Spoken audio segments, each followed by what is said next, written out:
And they are inside your head. You got a voice that says you won't get past this one. You won't win your freedom. It's like a constant war, and you wanna settle that score. But you're bruised and beaten, and you feel defeated.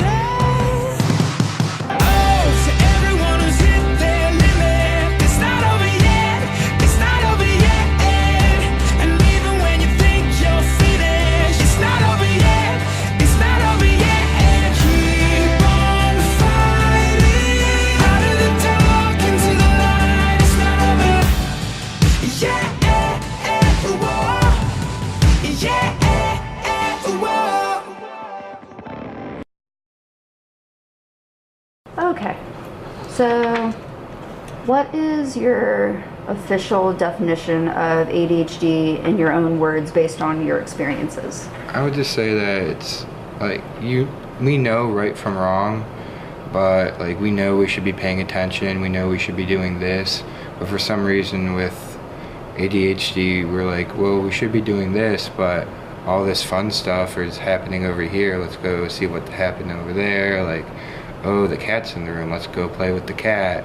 And instead of doing the homework, it's like we know we should be doing this, but just for some reason there's that attention deficit that we're like, there's something else happening, let's focus on that. And then you have the hyperactiveness aspect where you kind of just get crazy out of nowhere, and you're like, I've had times where I've just been sitting there and like out of nowhere I'm just like start like fiddling and playing with stuff.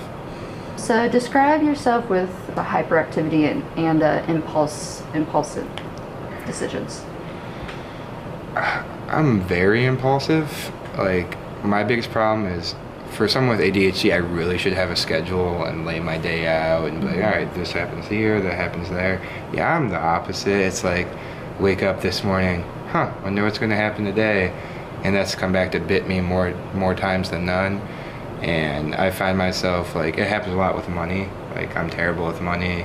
And I think that's just a whole nother problem. But I just have, like, that impulse, like, ooh, I want that. And I get it.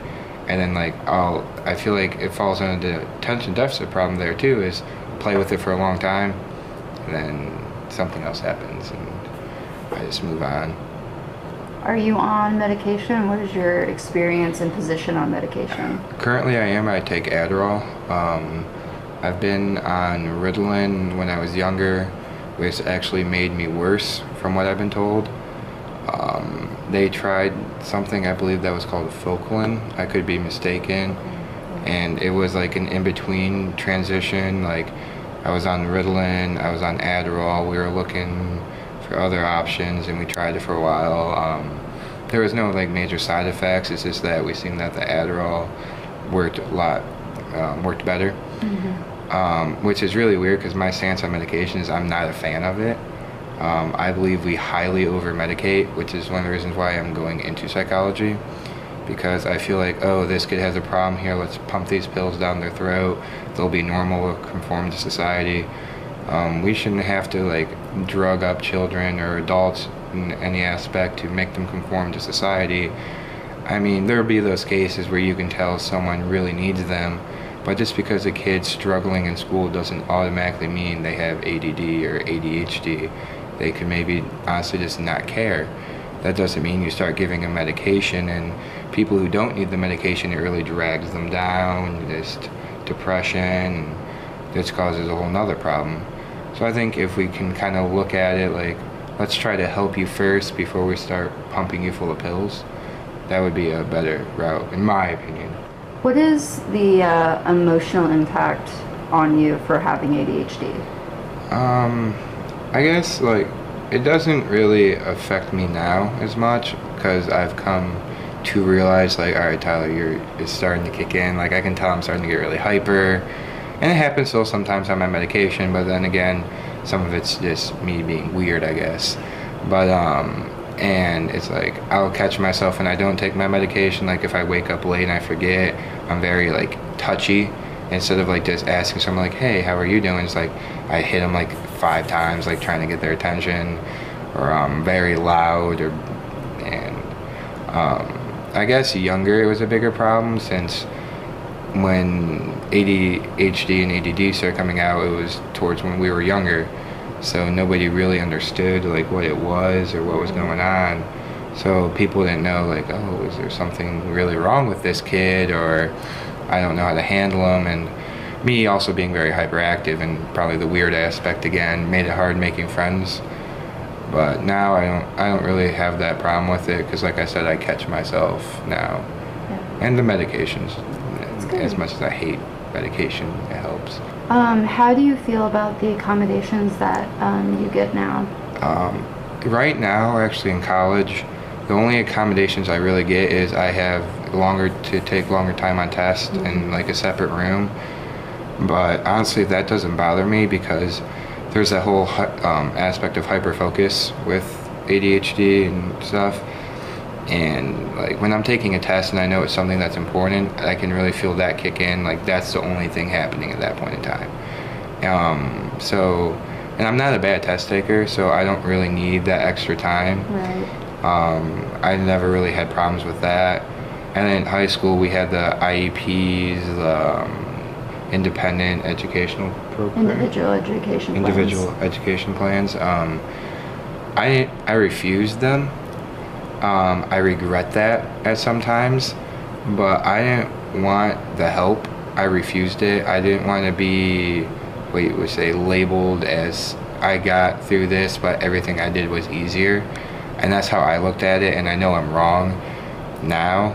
But back then, like when everybody's trying to just fit in and you're trying to find a group and you don't want to be like the outcast, I'm like, man, this is going to make me look really weird. Nobody's going to want to talk to me.